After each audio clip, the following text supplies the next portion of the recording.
Thank you दोस्तों। MS target coaching पे class पे आपका स्वागत करते हैं।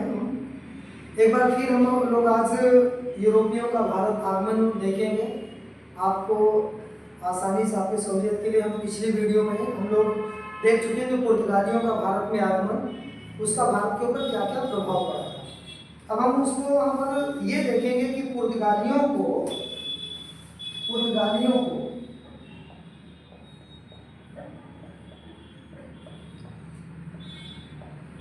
भारत से भगाने वाले अथवा हराने वाली कंपनी जो थी, company Dutch east India company थी।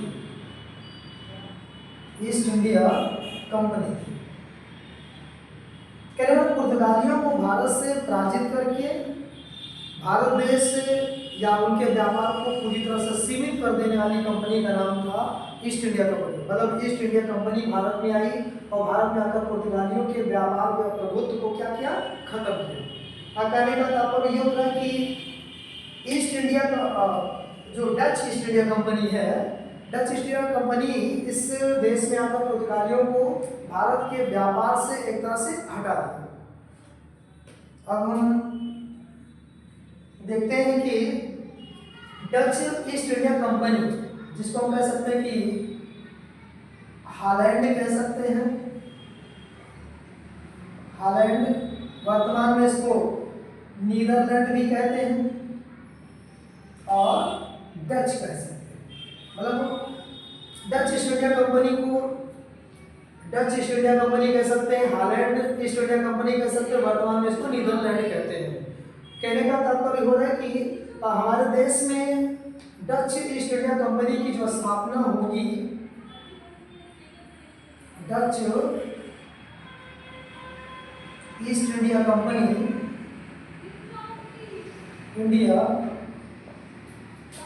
की स्थापना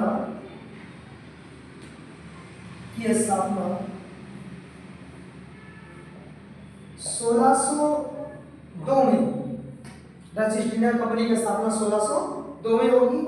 और शायद ये यूरोप से आने वाली ऐसी व्यापारिक कंपनी थी जिसे हम संयुक्त पूंजी कंपनी ही कह सकते हैं, संयुक्त पूंजी कंपनी भी कह सकते हैं।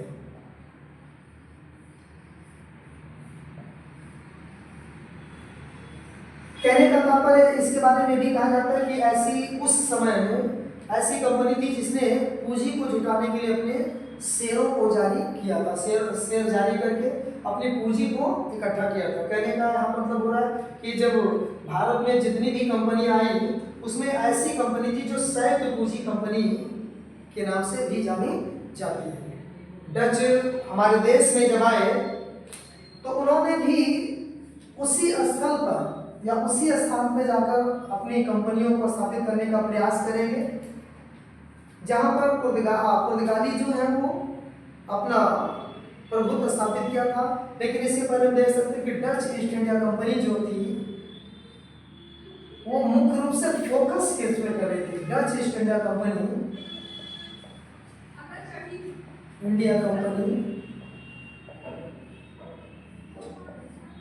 का मुख्य फोकस था मसालों और सूती वस्त्र उद्योग पर था। सूती वस्त्र उद्योग पर फोकस किया, पर अधिक ध्यान दिया। कहने का मतलब हो रहा है कि भारत का जो सूती वस्त्र उद्योग है उसको इन्होंने अंतर्राष्ट्रीय स्तर पर इसको प्रसिद्धि दिलाई। भारत से पहली बार वस्त्रों को, सूती वस्त्रों को निर्यात की एक वस्तु बना दिया इन्होंने। तो इन्होंने अपना फोकस जो है विशेष रूप से सूती वस्त्र उद्योग पर ध्यान केंद्रित किया था। डच ईस्ट इंडिया कंपनी यद्यपि इसने अपना पहले factory Dutch east India company जो है इंडिया कंपनी ने अपनी पहली फैक्ट्री, अपनी प्रथम फैक्ट्री मसूलीपट्टनम में 1605 में स्थापित किया। मसूलीपट्टनम में 1605 में स्थापित किया था। कहने का तात्पर्य है कि डच ईस्ट इंडिया कंपनी अपनी प्रथम फैक्ट्री जो होगी वो मसूलीपट्टनम में 1605 में स्थापित किया। इन्होंने दूसरी फैक्ट्री या द्वितीय फैक्ट्री, इन्होंने दूसरी फैक्ट्री अपना इन्होंने पोतोपल्ली में स्थापित किया। पोतोपल्ली का मतलब होगा तमिलनाडु में स्थापित किया था। तो इस प्रकार हम देख रहे हैं कि इन्होंने जो अपनी फैक्ट्री स्थापित किया, प्रथम मसूलीपट्टनम में 1605 में स्थापित किया और द्वितीय फैक्ट्री पोतोपल्ली तमिलनाडु में स्थापित किया। यद्यपि मसूलीपट्टनम भी तमिलनाडु में ही स्थित है। अब इनका ध्यान कहाँ जा सकता है? इनका ध्यान हम लोग बंगाल की तरफ जाए, क्योंकि आप देखेंगे कि भारत में जितनी भी यूरोपीय कंपनियां आई हैं, या तो उन्होंने बंगाल को आधार बनाया है, या तो इन्होंने मद्रास को अपना बेस बनाया, या तो इन्होंने मुंबई को अपना बेस बनाया। देखिए स्वाभाविक भी था, भारत में आने वाली जितनी भी यूरोपीय कंपनियां थी वो व्यापार के उद्देश्य से आई थी, और व्यापार करने में चूंकि उनको बंदरगाहों के माध्यम से ही ज़्यादा जरूरत हुई, बंदरगाह शहर ज़्यादा उनको व्यापार करने में आसानी देगा, मदद दे रहे थे, इसलिए वो या तो मुंबई को आधार बनाया, या तो उन्होंने मद्रास को आधार बनाया, या बंगाल को। अब डच कहाँ जाएंगे? डच बंगाल में अपनी फैक्ट्री स्थापित करेंगे। बंगाल में इन्होंने पहली फैक्ट्री, बंगाल में प्रथम फैक्ट्री 1627 में पीपली एक स्थल है बंगाल में, पीपली में स्थापित किया। पीपली में स्थापित किया, मतलब बंगाल में इन्होंने पहली फैक्ट्री 1627 में पीपली नामक स्थल पर स्थापित किया। और ध्यान यहाँ पे ये भी दीजिएगा कि इन्होंने पहली बार इसी पीपली में जो इनकी फैक्ट्री है, स्वर्ण पैगोडा इन्होंने डाला। स्वर्ण पैगोडा नामक सिक्का डाला था। तो कभी क्वेश्चन अगर आता है कि स्वर्ण पैगोडा नामक सिक्का किसने डाला था, तो डचों ने अपनी बंगाल की जो उनका फैक्ट्री थी पीपली में स्वर्ण पैगोडा नामक सिक्का इन्होंने डाला था। अब यहाँ पर बोल रहा है कि यद्यपि इन्होंने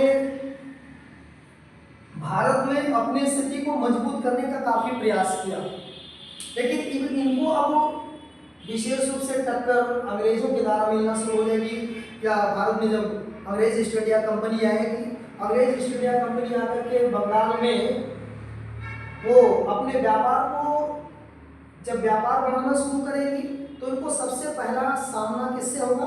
डचों से। और अंग्रेजों के बीच में और डचों के बीच में, अंग्रेजों और डचों के बीच बेदरा नामक युद्ध होगा। बेदरा नामक युद्ध होगा। युद्ध 1759 में होगा। युद्ध हुआ जिसमें डच पराजित हो गए। डच पराजित हो गए, मतलब इसी युद्ध में पराजित होने के बाद में कि डच हमेशा हमेशा के लिए अपना सारा जो भी बस्तियां हैं उनकी ये अपने आप को या अपनी बस्तियों को अंग्रेजों को सौंप देंगे। तो आप देखा कि डचों ने पुर्तगालियों को रिप्लेसमेंट किया, हटाया इस देश से, हमारे भारत से, और डचों को 1759 में बेदरा नामक युद्ध में अंग्रेजों के बीच इनका युद्ध हुआ और इसमें डच पराजित हो जाएंगे और एक तरह से भारत से इनका एक तरह से प्रभुत्व खत्म हो जाएगा। इसके बाद डच सीधा इंडोनेशिया जाएंगे। इंडोनेशिया में जाकर इनका जो व्यापार होगा मुख्य रूप से गन्ने के बागानी फसलें उगाएंगे, जिसमें से इन्होंने गन्ने की फसल को विशेष रूप से प्रमोट करेंगे इंडोनेशिया के विकास में। मतलब इंडोनेशिया में जाकर अपना पूरा इनका व्यापारिक जो हो जाएगा वो इंडोनेशिया जाकर स्थापित हो जाएगा।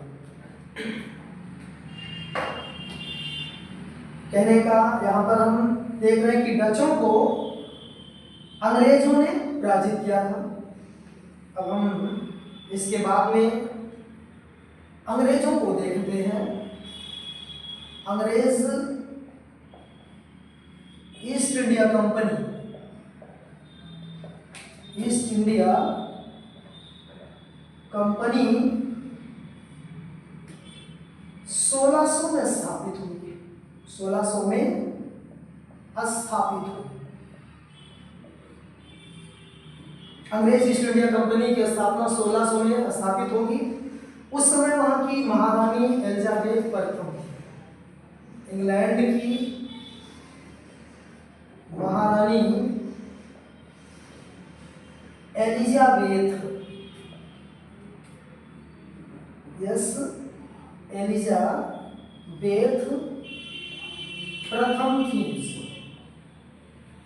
जिस समय ईस्ट इंडिया अंग्रेज ईस्ट इंडिया कंपनी की स्थापना हुई है उस समय इंग्लैंड में महारानी एलिजाबेथ प्रथम थी और ये कंपनी पूरी तरह से एक निजी क्षेत्र की कंपनी थी, या ये कह सकते हैं कि प्राइवेट सेक्टर की कंपनी थी, एक निजी क्षेत्र की कंपनी होगी जिसको महारानी एलिजाबेथ द्वितीय ने क्या किया था, इसको समर्थन किया था। कहने का तात्पर्य हो रहा है कि इस कंपनी को चलाने में, इस कंपनी को अपनी तरफ से मान्यता दिया और इसको भारत के साथ साथ पूर्वी एशियाई देशों के साथ व्यापार करने की अनुमति देगी। बाद में इस कंपनी को एक सामान्य नाम से जाना पहचाना जाएगा जिसको जांग कंपनी के नाम से भी जाना जाएगा। सामान्य दृष्टि से इस कंपनी को जांग कंपनी के नाम से जाना जाएगा। तो जब ये निश्चित तौर पर ये कंपनी जब भारत में आएगी तो उस समय हमारे देश में मुगलों का शासन हुआ करता था। अंग्रेज ईस्ट इंडिया कंपनी भारत में व्यापार करने के पहले कई यात्री आएंगे आपके देश में। उन यात्रियों में जो सबसे महत्वपूर्ण यात्री होगा सर टॉमस लो। यद्यपि इसके पहले भी कुछ और यात्री आएंगे जिन्होंने भारत में मुगल शासक से व्यापार की अनुमति मांगेंगे, बड़ो सक्सेस नहीं होंगे और जिसमें एक नाम आएगा जॉन मिल्डेन हॉल। जॉन मिल्डेन हॉल अपनी तरफ से प्रयास करेगा कि भारत में व्यापार की अनुमति मिले, लेकिन यद्यपि वो व्यक्तिगत तौर पर अपना प्रयास कर रहा है जिसमें यद्यपि वो सफल नहीं हो पाएगा। इसके बाद में इंग्लैंड के जो शासक होंगे, इंग्लैंड के शासक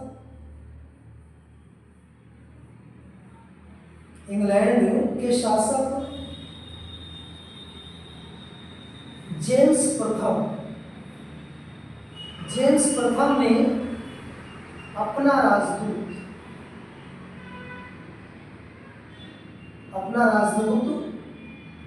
सर टॉमस रो को 1615 में भेजा। 1615 में जब वो भारत पहुंचेगा तो उससे जैसा कि आपको मालूम ही है उस समय हमारे देश में मुगल सम्राट जहांगीर शासन हुआ करता था और आप देखेंगे कि मुगल सम्राट के दरबार में ये प्रवेश करने के बाद में मुगल सम्राट को अपने तरफ से प्रसन्न करने का काफी प्रयास करेगा, लेकिन पहली बार में वो मुगल सम्राट जहांगीर मना करता है। लेकिन उसके बाद में फिर से प्रयास जब करेगा तो मुगल सम्राट जहांगीर ने भारत में अंग्रेज ईस्ट इंडिया कंपनी को व्यापार करने की अनुमति दिया। कहने वाले भारत में व्यापार करने की अनुमति देने वाला जो मुगल सम्राट है उसका नाम जहांगीर है। जहांगीर ने जहांगीर ने अंग्रेज ईस्ट इंडिया कंपनी को, अंग्रेज ईस्ट इंडिया कंपनी को भारत में व्यापार करने की अनुमति दिया, करने की अनुमति दिया। अब एक क्वेश्चन आपसे बनेगा कि जब भारत में व्यापार करने अंग्रेज आए हैं तो उस समय भारत का मुगल बादशाह कौन था? तो उस समय हमारे देश में मुगल बादशाह जहांगीर हुआ करता था। उसी ने भारत में अंग्रेज ईस्ट इंडिया कंपनी को व्यापार करने की अनुमति प्रदान किया था। अब हम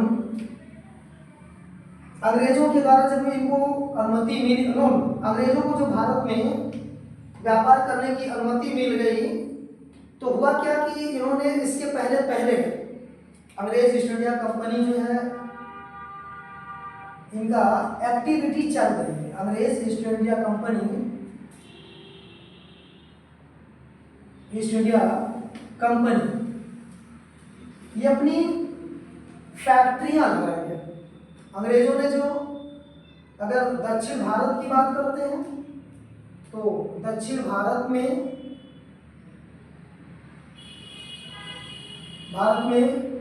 मछलीपट्टनम में 1611 में प्रथम फैक्ट्री स्थापित किया, प्रथम फैक्ट्री स्थापित किया। और जब वो मुगल सम्राट से अनुमति मिली तो मुगल सम्राट की अनुमति के बाद में इन्होंने, यद्यपि अपनी अनुमति से ही या अपनी इच्छा के अनुसार इन्होंने क्या किया था, 1613 में ही सूरत में अस्थाई फैक्ट्री स्थापित किया था, अस्थाई फैक्ट्री स्थापित किया। कहने का तात्पर्य हो रहा है कि अंग्रेजों की जो अस्थाई फैक्ट्री बनेगी वो 1613 में सूरत में होगी। अंग्रेज इसी फैक्ट्री के माध्यम से पूरे भारत में व्यापार को अपने आगे बढ़ाने का प्रयास करेंगे। और उसके बाद में अंग्रेज बंगाल में भी जाएंगे। बंगाल में अस्थाई फैक्ट्री बंगाल में अस्थाई फैक्ट्री स्थापित करेंगे। ये विलियम फोर्ट के नाम से स्थापित करेंगे। और उसके बाद में ये पूरी तरह से भारत में अपने व्यापार को बढ़ाने का प्रयास करेंगे। जो आगे चल करके इनकी जो टकराहट होगी, फ्रांसीसी ईस्ट इंडिया कंपनी आएगी और फ्रांसीसी ईस्ट इंडिया कंपनी और अंग्रेज ईस्ट इंडिया कंपनी एक दूसरे को युद्ध होगा। उसमें आप देखेंगे फ्रांसीसी कंपनी बाद में एक पराजित हो जाएगी और अंग्रेज पूरे भारत में हावी हो जाएंगे। इस प्रकार हम देखते हैं कि अंग्रेजों के द्वारा भारत में अपने व्यापार को बढ़ाने के लिए जो प्रयास किया गया। अब इसके बाद हम देखते हैं कि जो कंपनी भारत में आएगी जिसका नाम है Danish east India company. Danish east India company, Danish east India company है जिसकी स्थापना होगी, स्थापना इसकी है 1616 में। 1616 में ये कंपनी स्थापित होगी। तो यद्यपि ये भारत में आएंगे तो इन्होंने अपने जो मुख्यालय स्थापित करेंगे ट्रैंकोबार में स्थापित। इनका मुख्यालय जो होगा वो ट्रैंकोबार में होगा। ट्रैंकोबार जो वर्तमान में जिसको केरल कहते हैं, केरल में था। डेनिश ईस्ट इंडिया कंपनी का मुख्यालय ट्रैंकोबार में होगा। यद्यपि ये बंगाल में भी अपनी कंपनी लगाएंगे। बंगाल में इनकी कंपनी जो होगी वो सेरामपुर में भी श्रीरामपुर में अपनी फैक्ट्री स्थापित करेंगे। फैक्ट्री स्थापित किया इन्होंने, स्थापित किया, लेकिन ये बहुत ज़्यादा यहाँ पर इनका प्रभाव जम नहीं पाएगा। और लास्ट में Danish east India company, question आपका बनता है कि डेनिश ईस्ट इंडिया कंपनी ने अपनी सारी बस्तियों को किसके हाथों बेच दिया। मतलब ये अपना प्रभाव तो जमाएंगे, अपना प्रभाव स्थापित करने का प्रयास करेंगे, लेकिन लास्ट में क्या करेंगे कि 1845 में डेनिश कंपनी ने अपनी सभी बस्तियां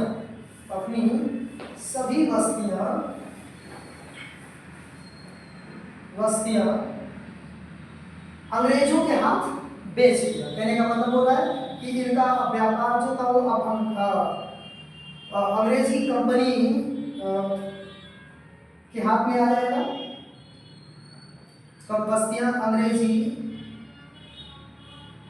कंपनी को बेच दिया गया, कंपनी को बेचा गया।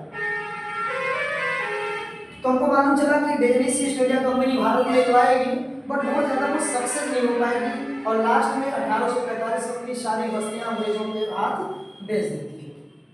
इसके बाद में जो कंपनी आएगी फ्रांसीसी ईस्ट इंडिया कंपनी होगी। फ्रांसीसी ईस्ट इंडिया कंपनी फ्रांस की सरकार के द्वारा स्थापित हुआ था। फ्रांसीसी ईस्ट इंडिया कंपनी जो है वो ईस्ट इंडिया कंपनी स्थापना की बात अगर करते हैं तो ये 1664 में स्थापित हुई थी। और एक और है, भारत में आने वाली जितनी भी कंपनियां हैं उसमें एक मात्र सरकारी कंपनी थी। क्या थी है? एक सरकारी कंपनी थी। भारत में आने वाली एकमात्र सरकारी कंपनी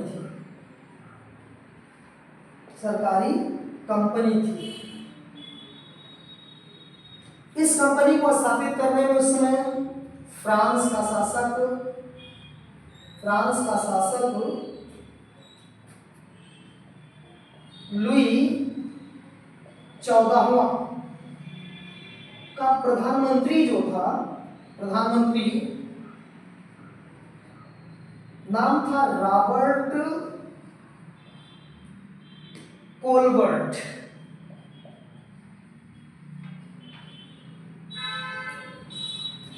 कोलबर्ट के प्रयासों से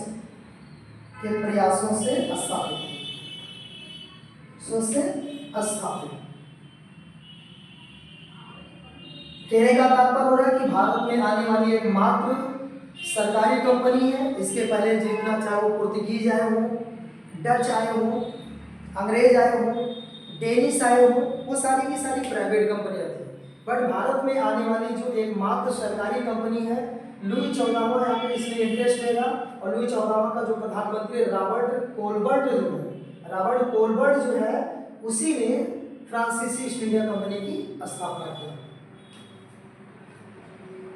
अब ये कंपनी जब भारत में पहुंचेगी तो निश्चित तौर पर इसकी सबसे बड़ी प्रतिद्वंदी कंपनी अंग्रेज ईस्ट इंडिया कंपनी होगी। अंग्रेजों से इसको टक्कर लेना पड़ेगा। फ्रांसीसी ईस्ट इंडिया कंपनी जो होगी अपनी फैक्ट्री जो होगी वो इन्होंने सूरत में प्रथम फैक्ट्री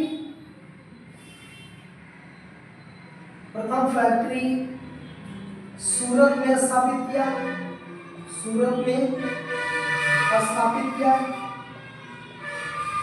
द्वितीय फैक्ट्री को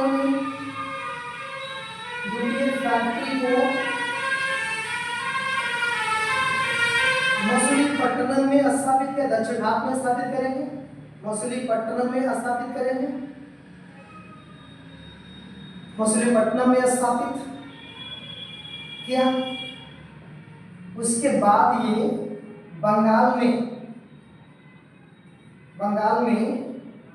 चंद्रनगर एक स्थल होगा, चंद्रनगर में अपनी वस्ती स्थापित किया।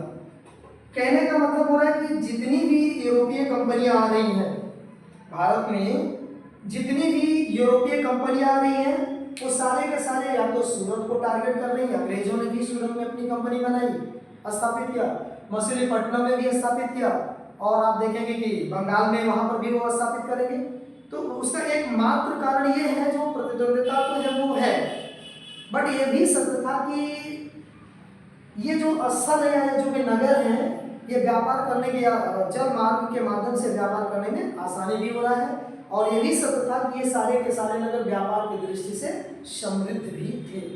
तो फ्रांसीसी ईस्ट इंडिया कंपनी भारत में पहली कंपनी सूरत में स्थापित करेगी, दूसरी कंपनी मछलीपट्टनम में स्थापित करेगी, बंगाल में चंद्रनगर में अपनी बस्ती स्थापित करेगी। आप देखेंगे कि बाद में अंग्रेजों और फ्रांसीसियों के बीच में अपने वर्चस्व को स्थापित करने के लिए कई युद्ध लड़े जाएंगे, जिसमें आप देखेंगे लास्ट में आप यहाँ पर 3 कर्नाटक युद्ध होगा, 3 कर्नाटक युद्ध लड़े जाएंगे, कर्नाटक युद्ध होगा। उसके बाद में आप देखेंगे वांडीवास का युद्ध जो होगा एक निर्णायक होगा। वांडीवास का युद्ध 1764 में ये होगा, और इस युद्ध में फ्रांसीसी एक तरफ फ्रांस होगा और दूसरी तरफ से अंग्रेज होंगे, और इस प्रकार से इस युद्ध में अंग्रेज फ्रांसीसियों को बहुत बुरी तरह से पराजित कर देंगे, और बुरी तरह से पराजित होने के बाद में अंग्रेजों का भारत के व्यापार पर एक तरह से प्रभुत्व कायम हो जाएगा। वांडीवास का युद्ध निर्णायक युद्ध होगा, और इस युद्ध में पूरी तरह से क्या करेंगे कि अंग्रेज भारत के व्यापार पर हावी हो जाएंगे। तो अभी हम लोगों ने देखा कि भारत में आने वाली जो भी कंपनियां हैं एक के बाद जो भी आई हैं, उन्होंने भारत के व्यापार को अपने हिस्से में करने के लिए संघर्ष किया। कोई बागवानी फसलों को बढ़ावा दिया, जैसे पुर्तगीज ने मक्का हो गया, तंबाकू हो गया, पपीता हो गया, आलू हो गया, या अन्य फसलों को बढ़ावा दिया। इसके बाद में आप देखें जिसको कहते हैं डच आते हैं, तो डच क्या करेंगे, भारत के जो सूती वस्त्र उद्योग हैं उन सूती वस्त्र उद्योग को एक निर्यात की वस्तु बना देंगे। उसके बाद में अंग्रेज तो पूरी तरह से भारत के व्यापार को अपने पक्ष में मोड़ने का प्रयास करेंगे, और एक काफ़ी हद तक वो सक्सेस भी होंगे। अब फ्रांसीसी भी वही आएंगे, वही कार्य करेंगे। इस प्रकार से हमारे देश में अंग्रेज कई कंपनियां आई, उन कई कंपनियों ने भारत में व्यापार करने का प्रयास किया, और व्यापार के माध्यम से उन्होंने अपना प्रभुत्व स्थापित करके कार्य किया। बट लास्ट में अंग्रेज ही पूरी तरह से सक्सेस होंगे, और आप देखेंगे अंग्रेजों ने जब प्लासी और बक्सर का युद्ध लड़ेंगे, उस प्लासी बक्सर के युद्ध के साथ साथ 3 कर्नाटक युद्ध जब हो जाएगा तो एक तरह से भारत की एक राजनीतिक शक्ति में बदल जाएगा। मतलब अभी वो अंग्रेज क्या करने आए थे कि भारत में व्यापार करने हैं, बट व्यापार के बाद में जब ये तीनों युद्ध लड़ जाएंगे, उस युद्ध में विजय हो जाएगा इनका, तो भारत में एक राजनीतिक शक्ति बन के बैठेंगे और अपना बंगाल से अपना शासन चलाना शुरू करेंगे। तो अब हम देखते हैं कि भारत में जो कंपनियां आई वो कब आई, कौन कंपनी पहले आई, कौन कंपनी बाद में गई, तो हम देखते हैं यहाँ पर। तो एक स्थान पर हम लिख सकते हैं स्थापना वर्ष लिख सकते हैं उन कंपनियों का। दूसरे स्तर पर हम कंपनियों का नाम लिख सकते हैं, कंपनी का नाम। एक ये हो गया। तो सबसे पहले हम पुर्तगीज पहले आए, तो 1498 में पुर्तगाली कंपनी की स्थापना होगी, और इसका नाम था एस्तादो दा इंडिया, एस्तादो दा इंडिया। पुर्तगाली कंपनियों का नाम है एस्तादो दा इंडिया। यद्यपि जितनी भी कंपनी आई है उनके नाम में वो पुर्तगाली east India company, Dutch east India company, अंग्रेज ईस्ट इंडिया कंपनी, फ्रांसीसी ईस्ट इंडिया कंपनी के नाम पे सामान्य तौर पे जाना गया, लेकिन वास्तव में इन कंपनियों का नाम अलग अलग हुआ करता था। जैसे पुर्तगाली कंपनी का नाम है एस्तादो दा इंडिया, जिसकी स्थापना 1498 में हुई। उसके बाद में जो कंपनी भारत में व्यापार करने के लिए आती है वो होगी, इसके बाद में स्थापित होगी 1600 में, जिसको हम अंग्रेज या जान कंपनी भी कहते हैं। अंग्रेज ईस्ट इंडिया कंपनी का नाम जान कंपनी के नाम से भी जाना जाता है। तो जान कंपनी ब्रिटेन। उसके बाद में आप देखेंगे कि 1602 में जिसको कहते हैं कि डच ईस्ट इंडिया कंपनी आती है, और डच ईस्ट इंडिया कंपनी का नाम है वेरी निके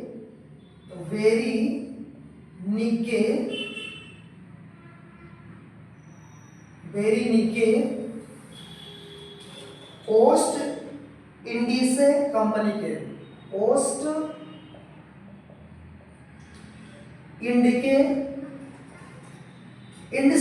इंडसे कंपनी के,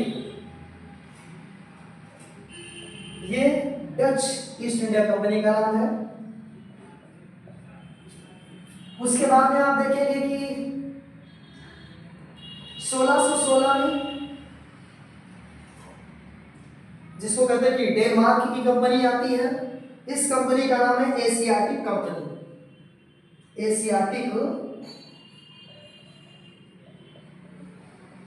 एशियाटिक कंपनी,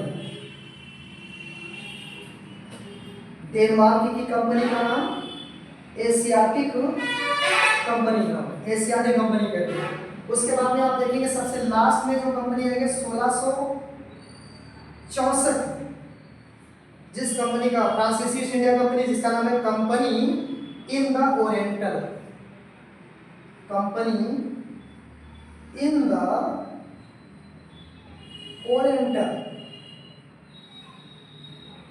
ओरिएंटल, ये फ्रांस की कंपनी है। एक बार हम फिर से देख सकते हैं कि भारत में आने वाली कंपनियों का वास्तविक नाम क्या था कि 1498 में पुर्तगीज कंपनी की स्थापना होगी, जिसका नाम है एस्तादो दा इंडिया। उसके बाद में आप 1600 में ब्रिटेन की कंपनी स्थापित होगी, जिसको ब्रिटिश ईस्ट इंडिया कंपनी कहते हैं, पर उसका वास्तविक नाम क्या जान कंपनी कहते हैं। उसके बाद में भारत में जो आने वाली कंपनी होगी डच ईस्ट इंडिया कंपनी है, जो 1602 में स्थापित होगी, इसका नाम है वेरी निके ओस्ट इंडसे कंपनी के। उसके बाद में आप देखेंगे 1616 में डेनमार्क की कंपनी आएगी, जिसका नाम है एशियाटिक कंपनी। और लास्ट में जो हमारे देश में जो कंपनी आएगी 1664 में कंपनी इन द ओरिएंटल, जो फ्रांसीसी कंपनी है। तो अभी हम लोगों ने देखा कि स्थापना वर्ष और कंपनी का नाम।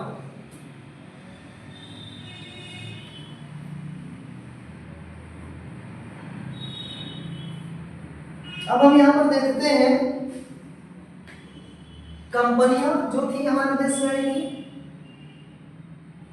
उन कंपनियों की फैक्ट्रियां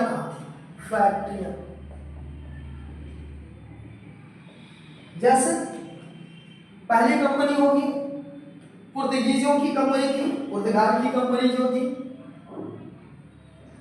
पुर्तगाली कंपनी, इनकी फैक्ट्री कहाँ कहाँ होगी तो आप देख रहे होंगे ये 1503 में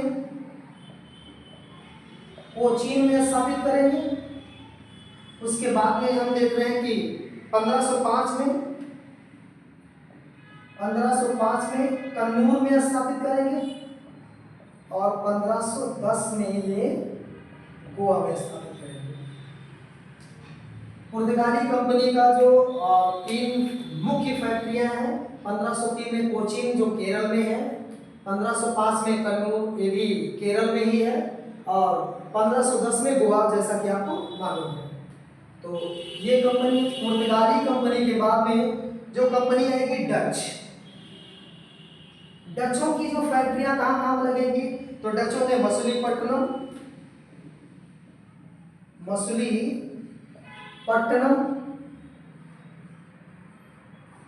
ये 1605 में ये स्थापित होगी, 1605 में होगी। दूसरी कंपनी उन्होंने लगाया था पोतोपल्ली और ये दोनों के दोनों तमिलनाडु में स्थित है। अगली हम देखते हैं कि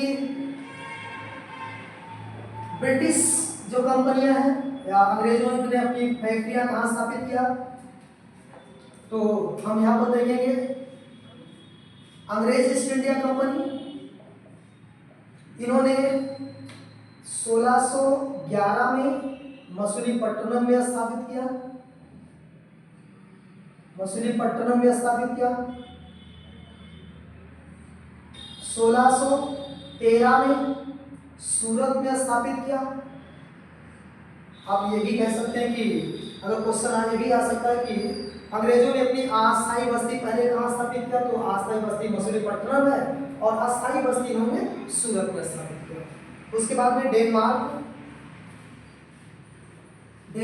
की कंपनी, इसका एक अस्थायी जो होगी ट्रैंको बार होगा, ट्रैंको बार में स्थापित करेंगे, ट्रैंको बार। उसके बाद में आप देखेंगे डेनिश तो हो गया, डेनिश के बाद में आप देखेंगे फ्रांसीसी, इसको तंजौर भी कहते हैं, वर्तमान में तंजौर कहते हैं। उसके बाद में हम फ्रांसीसी कंपनी का जो मुख्यालय देखेंगे वो मछलीपट्टनम में ही होगा, मछलीपट्टनम।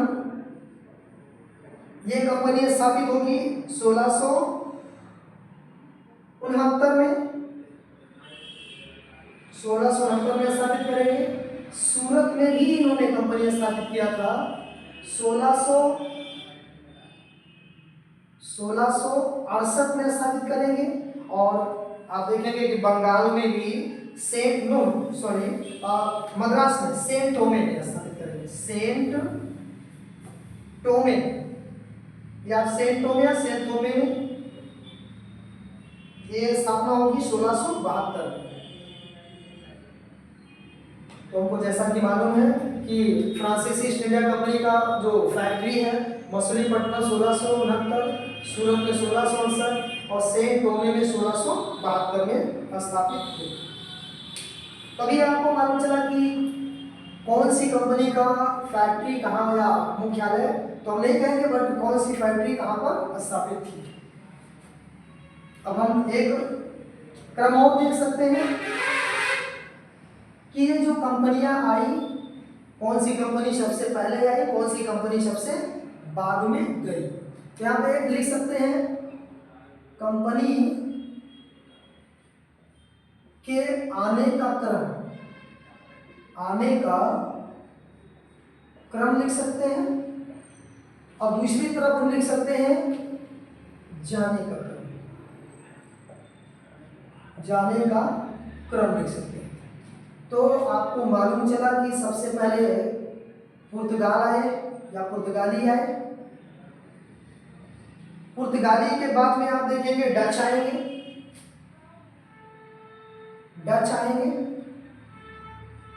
डच के बाद में आप देखेंगे हमारे देश में या भारत में ब्रिटिश आएंगे,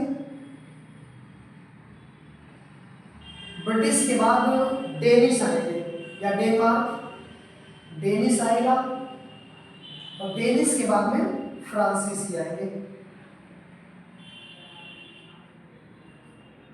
देखिए हमको याद करने में थोड़ा दिक्कतें होगी, तो हमको ये तो याद ही देगा, पुर्तगाली सबसे पहले आए, उसके बाद डच आए, उसके बाद ब्रिटिश आए, उसके बाद डेनिश आए, उसके बाद फ्रांसीसी आए। तो ये क्रम हमको ऐसा हुआ। अब जाने का क्रम अगर बात करते हैं तो आप ये ध्यान दीजिएगा कि सब आपको जैसा कि मालूम है सबसे लास्ट में कौन गया, पुर्तगाली गए। तो यहाँ पर हम ऐसा लिख सकते हैं सबसे लास्ट में पुर्तगाली गए। पुर्तगाली के पहले कौन जाएगा, पुर्तगाली के पहले यहाँ पर हम चूंकि और विपरीत दिशा में चल रहे हैं तो पुर्तगाली के पहले फ्रांसीसी जाएंगे या फ्रांसीसी गए। फ्रांसीसी के पहले आप देखेंगे ब्रिटिश जाएंगे, ब्रिटिश जाएंगे और ब्रिटिश के पहले कौन गए थे? डच गए, डच गए और सबसे पहले कौन गया था? डेनमार्क गए या डेनिश कंपनी गई, डेनिश गए। तो अब आपको मालूम चला ना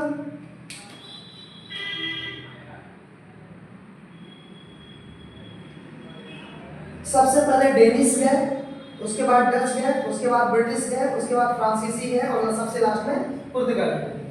तो हमको ये पता चला कि इस कंपनी के आने का क्रम ये है और कंपनी के जाने का क्रम ये है। आपको जैसा कि मालूम भी है, कंफर्म रहना चाहिए कि अगर एक सीक्वेंस में हम देख सकते हैं, कंफर्म हमको हमारे सामने दिया गया है, तो हमको याद करने में भी कोई दिक्कतें आदि का सामना नहीं करना पड़ेगा। और इस प्रकार से हम देखते हैं कि हमारे देश में यूरोपीय कंपनी जो भी आई, उन्होंने उनका शुरू में या प्रारंभ उनका उद्देश्य क्या था? व्यापार करना था, लेकिन बाद में धीरे धीरे भारतीय मामलों में इंटरफेयर करना शुरू करेंगे और भारत में आने वाली जितनी भी कंपनियां हैं उन सभी कंपनियों में जो फ्रांसीसी ईस्ट इंडिया कंपनी है, फ्रांसीसी बस्तियों का जो गवर्नर आएगा जिसका नाम डुप्ले, डुप्ले भारत के मामलों में इंटरफेयर करेगा और इंटरफेयर करके वो क्या करेगा कि भारतीय मामलों में जब हस्तक्षेप करेगा तो अन्य कंपनियां, विशेष रूप से फ्रांसीसियों की जो प्रतिद्वंदी कंपनी है जिसको कहते हैं कि अंग्रेज ईस्ट इंडिया कंपनी, तो अंग्रेज ईस्ट इंडिया कंपनी जो होगी और फ्रांसीसियों के बीच में एक तरह से भारतीय मामलों में इंटरफेयर करने की शुरुआत होगी। आप देखेंगे कि डुप्ले जो है ये कर्नाटक के मामले में और हैदराबाद के निजाम के मामले में इंटरफेयर करेगा और अंग्रेज क्या करेंगे कि बंगाल के नवाब के मामले में इंटरफेयर करेंगे और दोनों कंपनियां अपनी स्थिति को मजबूत करने के प्रयास में, अपने साम्राज्य को बढ़ाने के प्रयास में 3 कर्नाटक युद्ध होगा, उधर बंगाल में बक्सर और प्लासी होगा और इस प्रकार से दोनों कंपनियां लड़ेगी और लड़ने के बाद में अंग्रेज पूरी तरह से फ्रांसीसी कंपनी को इस देश से पराजित करके हमेशा के लिए वाणिवास में के युद्ध में उनके व्यापार को या उनके साम्राज्य को खत्म कर दिया। दोस्तों, आपको अगर ये वीडियो पसंद आई हो तो लाइक और कमेंट जरूर कर दीजिएगा। धन्यवाद। बात कर दीजिए।